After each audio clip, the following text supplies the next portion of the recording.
అక్క నువ్వు బావకు పెళ్లి చేస్తానన్నావు కదా, అక్క మీద కోపంతో అట్లా అన్నావా, లేకపోతే బావకు నిజంగానే వేరే అమ్మాయిని చూసి పెళ్లి చేస్తావా?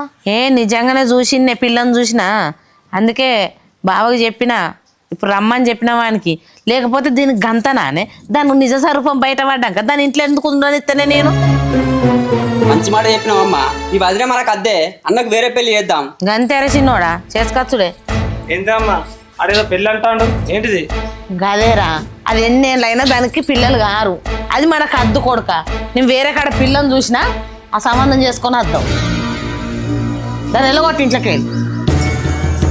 వా సూపర్ అత్తమ్మ, నువ్వు ఏంది నన్ను మా పుట్టింటికి వెళ్ళగొట్టి నెల రోజులు తిరక్కముందే నీ కొడుకు ఇంకో లగ్గం చేస్తావా?